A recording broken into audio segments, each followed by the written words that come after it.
There's no more room for me in this room. I've been trimming this thing for the last 15 minutes. You can see all the stuff here. Take a look at the size of these leaves. These are coleus leaves. By the way, by the way, welcome to the Voodoo Garden. Welcome back to the Voodoo Garden. Look who's here.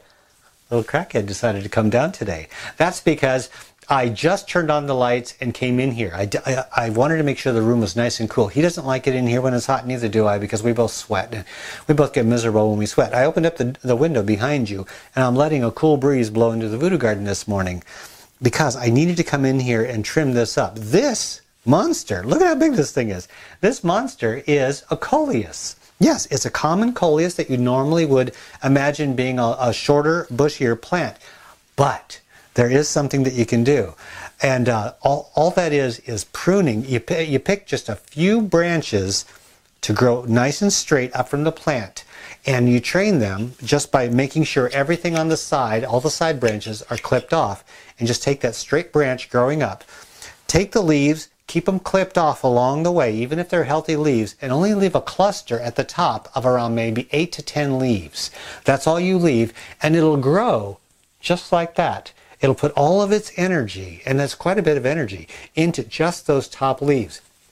If you're growing it indoors, make sure you give it the brightest light you possibly can. Coleus are sun-loving plants. They love sunlight. Bright, filtered sunlight, I believe, is the best for them. Full sun, they can handle it, but for the really large leaves with the full color, I tend to get the best results in filtered sunlight, and that's what this bright light is like. It's like very bright shade or filtered sunlight.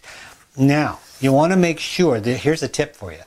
Don't leave their soil moist. Coleus hate having moist soil all the time. It will not encourage their roots to grow. For instance, a little catalpa tree. This is a catalpa tree. I've received the seeds from Mike the dishwasher. There was a big, huge, beautiful flowering tree right next to Walmart.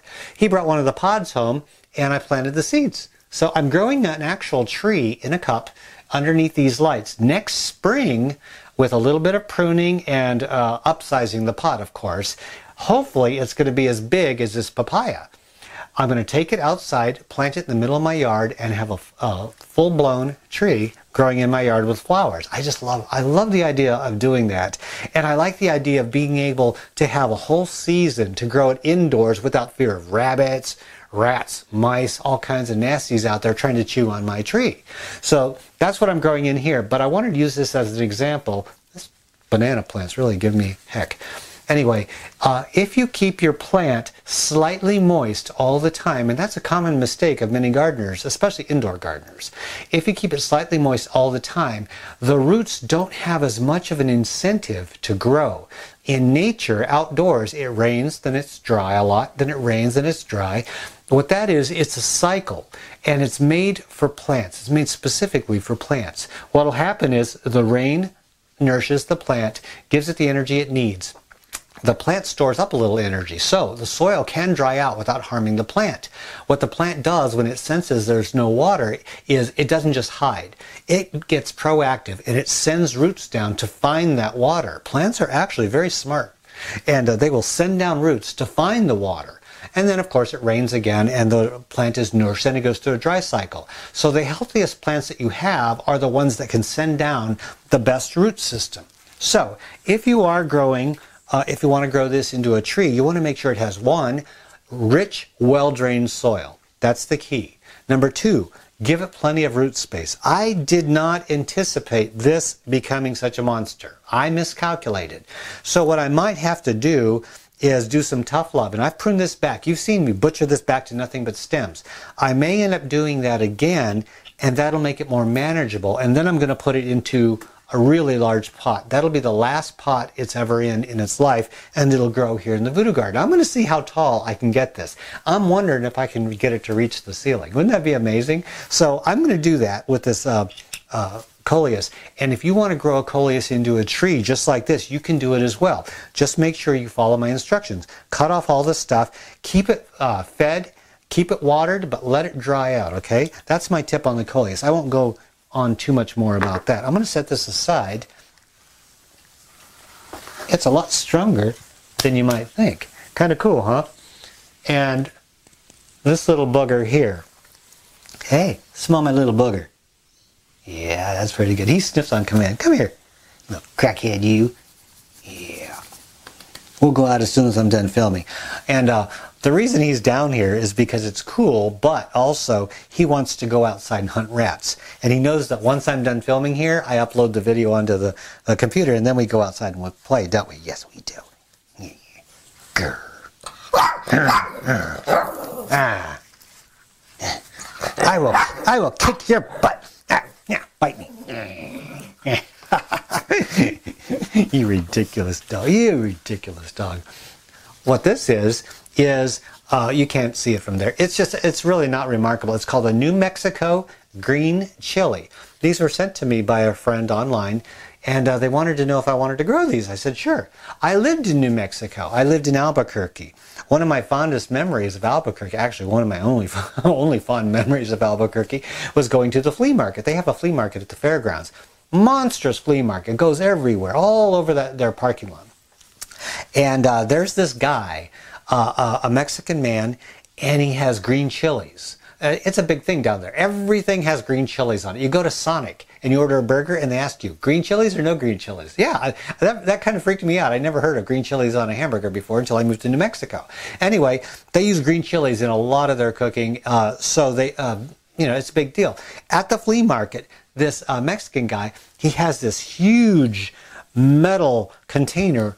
It's like a huge compost tumbler, but it has all these holes in it. It's like a mesh grate of iron. And he fills it full of these green chilies with the stems and everything. Okay, they're all green. He puts them in there, lights this fire underneath it, and he has this slow crank. And he just sits there. And he slow cranks these, and the smoke and steam is rising in the early morning, and it wafts all over the flea market. And the smell, it's just incredible. I can't even describe it. It is the most heavenly scent. And you know what that does? It gets your stomach growling. And that's what it did to me. It got my stomach growling. And he sells a ton of these things just by sitting there and roasting these peppers. And it actually brings out the flavor. It gets the oils going. It makes them smell good, makes them taste better. And I always loved those. And I wanted to grow one. So now somebody sent me seeds. I got this itty bitty little starter. It's not worth getting a close-up of, but it's just a seedling. I'm growing it here in the voodoo garden, right underneath the light. And what I'm going to do, this is my plan over the winter, okay? This is my plan for the voodoo garden. I want to grow things a little bit bigger than I normally do. I try to keep things in line a little bit, but sometimes like this, they get out of control, and it's really no fault of my own. This coleus, I want to see how tall it will grow. What the heck? I'm clearing out some of the plants that I don't really much enjoy anymore, and I'm making room for this experiment. The coleus is going to grow as tall as I can possibly get it. That green chili, I want to grow it like I did the peppers a long time ago, back when I was really having fun in the voodoo garden up in Minnesota. I grew boot jalokia. I grew a scorpion pepper. I grew them up to, I think, 6 or 7 feet tall. Huge pepper plants. Yeah, they were actually that tall. Inside, indoors, never growing them outside until I finally got tired of growing them indoors, then I grew them outdoors.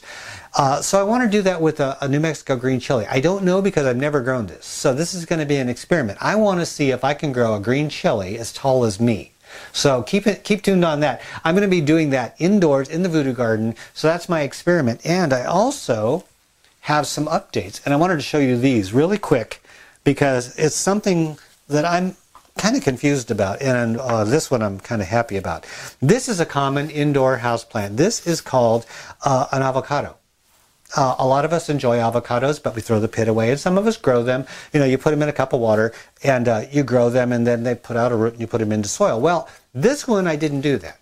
I just put the pit right in the soil, buried it 3/4 of the way up, and it sprouted. That's one way to grow an avocado. Now, let me come up here. Hold on, I'll come to you. This is what I'm talking about. It looks like it's just sitting right on top. Well, what happened was it was buried, and then as it grew, the root went down and pushed this out of the soil. And then once the root went way down, it started putting up this. See? I know it's nothing spectacular. I mean, you've probably seen avocados with really huge leaves, but for me, this is something different. Now, what I mean by different is that I have horrible luck growing avocados. Some people, they just throw it in the dirt and they forget about it and it grows into this huge tree. Me, I can grow just about anything. Avocados are my white whale. I have never been able to grow an avocado past a certain stage. Once they get about 1.5 feet tall, the leaves start dying, and I have no idea why. I give them enough pot space. I've grown them with moist soil, dry soil, alternating soil, potting soil, homemade soil. I've tried everything, and I can never seem to grow them worth a darn. This one seems to be a little better than normal, and I don't know why. Maybe it was the pit, maybe it's just the garden gods are smiling down on me. I have no idea. I'm going to try and grow that indoors and see what I can do with it, so stay tuned for that. One last thing I want to show you. This is not going to be a long episode. I just wanted to show you a couple updates. This is my most interesting update. This was my poblano pepper. It was supposed to be my poblano pepper. And it turned out to be a little bit of a bonsai. Remember the bonsai pepper? Well, the bonsai pepper, today I'm doing you a favor. I'm bringing things to you so you don't have to move. This is my bonsai. It was supposed to be a poblano, okay? That's what the seed said. Now, let me turn this around so that you can get a full view of it. It's not a very big plant. This plant was started, let's see, in December of 2016. Yes, this plant is 6 months old. I've been giving it the same soil I give all my other plants, the same type of water, the same type of light, and this is as tall as it's ever gotten. But look what it did. It put out peppers. Yes, it did. I have 3 peppers. That doesn't seem like very much, but when you think about how small this plant is, if this were a full-size plant, these would be about the size of watermelons, you know, scale-wise. So I do have these peppers, and I'm going to snap one off and show you. It sure doesn't look like a poblano. Doesn't it look like a jalapeno? Yeah, I took a picture of this and showed it on Facebook, and people were mentioning, hey, that doesn't look like a poblano. So I'm not sure I even got the right seeds. Whatever they are, they're stunted because it won't grow. But it does produce these, and I wanted to taste this live. I've never tasted one of these off this plant, so I want to taste it to find out exactly what it is. And keep in mind, I don't handle hot very well at all. So I'm either going to smile or I'm going to get this look on my face. So, and what the heck. I ate half a pepper. I ate the top half. Oh.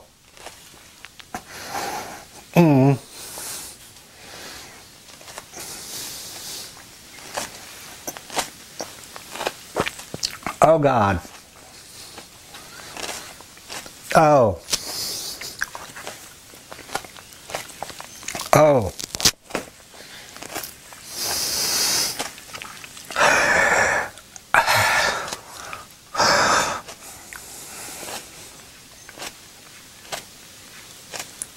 Oh.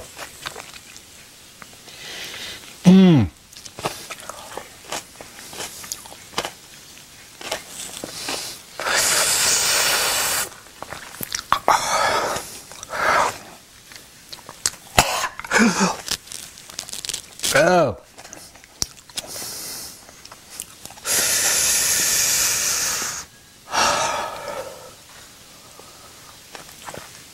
Oh gosh. That was delicious. Oh, but it's so hot.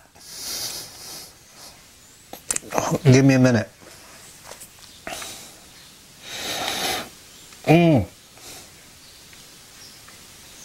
Oh, that's a good burn.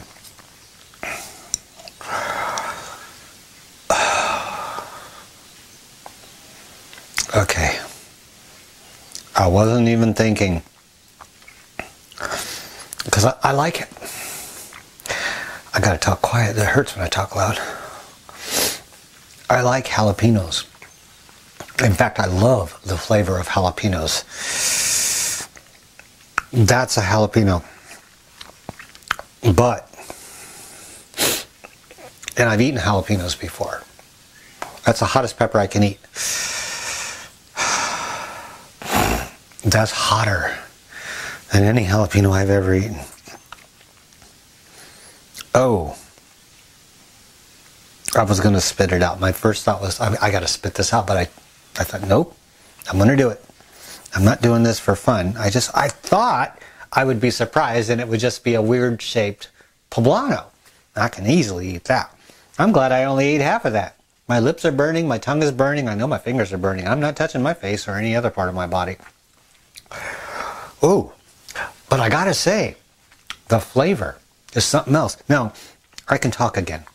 Wonderful. Here's my thing about jalapenos. When you're growing jalapenos out in your garden, normally you see jalapenos that are green. You may have heard this before. I didn't touch my eye with my hand. My fingers, I touched it with my hand. When you're growing your jalapenos outdoors or indoors, regardless, your jalapenos are going to come out green. That's the common color that you see a jalapeno. That is because the farmers, they pick them when they're green. And they ship them because they have a really tough, thick skin. And they're firm. And they will stay on the shelf a lot longer when they're green. Now, if you leave a jalapeno on the plant until it's fully ripe, it will be the most beautiful red, just like this. Cherry bomb red. That is a fully ripe jalapeno. What happens when a jalapeno ripens? Well, when a sweet pepper, like a banana pepper, turns yellow and red and they fully ripen, the sweet pepper, the sugars develop, the flavor becomes not just a green pepper flavor, you know, like a regular bell pepper. It develops the sweetness, and the flavor of the pepper is richer. That's what a sweet pepper does. What a hot pepper does is the flavor becomes more pronounced, but the capsaicin in it, the hotness of the pepper, is enhanced as well. So if you want hotter jalapenos, one thing, don't keep them well watered. Allow the soil to dry out, and that's one of the things that I probably didn't do. See, this pot is really light. It's been kind of hot, and so I haven't been watering this as much because I thought, you know what, after I do the video, I'll probably just get rid of the plant. Well, I'm probably going to end up keeping it because I do like the flavor on this. I can't eat the hot like that, but what I can do is I can mince it up and I can throw it into 1 pepper per stew. We'll add that heat that I like into a pot of stew, and it'll give me a little bit of pepper flavor in it as well. I'll use sweet peppers, but I'll portion these things out because that's a good flavor. That is a really good flavor. Maybe I'll even save some seeds and give some seeds away for people who want to grow this type of dwarf, weird looking pepper plant. I don't know. Let me know what you think. Anyway, that is my taste test, and I didn't mean to be so dramatic about it, but it hurt. My mouth hurts a lot, and I don't like to be hurt. So that was the pepper plant. I'll keep you updated on it. You know what I'm going to do? I'm going to pick the other peppers off, and then what I'm going to do is take it out and gently remove the soil from the roots. I'm going to get some new soil, and I'm going to replant it, and I'm going to see if I can break this little thing out of its shell and get it to grow a little bit bigger, because it's a nice old plant. It's mature. Maybe I can get it to grow better. Maybe there's something going on with the roots that I don't know about. I'm going to work a little bit of magic with it and see what I can do. There was one last thing I want to show you before I let you go, okay? Once again, I'm going to bring it to you. That was my stool. This is one thing that I found outside. This I found on the ground. Yeah, it's a nest. It's a very tiny nest, though. Look at this, compared to my finger. Yep. This was found on the ground, and it belongs to one of those little finch-type birds. I don't know. There was no eggs in it or anything like that. We had a storm a while back. I found this over a month ago. I found it on the ground. So it probably fell out before they could lay their eggs, but I wanted to give you a nice good close-up of this because there's something special about it. The bales of hay that the person who lived here before me used to get, they had an orange nylon rope around them to hold them together. My bales don't have that. They have the jute type rope that's more, it breaks down easier. They had the red kind. So you're seeing all of this little red hairs through there because the birds find this. And they've been using it for their nest. Now, one of the things I wanted to show you is look at the inside. It's silky soft and it's white. That is hair from the goat. More specifically, it's from Lewis. Yeah, Lewis has white hair. That is goat hair. So they took the things that they found around the farm and they built their little nest. I just wanted to show this to you because I thought it was the cutest thing in the world, and it fits in with the voodoo garden. It's just totally bizarre, it's strange, but it just goes to show you all things are possible. Thank you everybody for joining me in the voodoo garden. I really do appreciate it. If you have any questions or comments, post them in the comment section below. 2 weeks from now, join me here again and we'll go through something else a little bit strange. Until then, this is Ray and his tiny little nest and his damaged mouth. We are out of here. Nice and careful. Back up you go.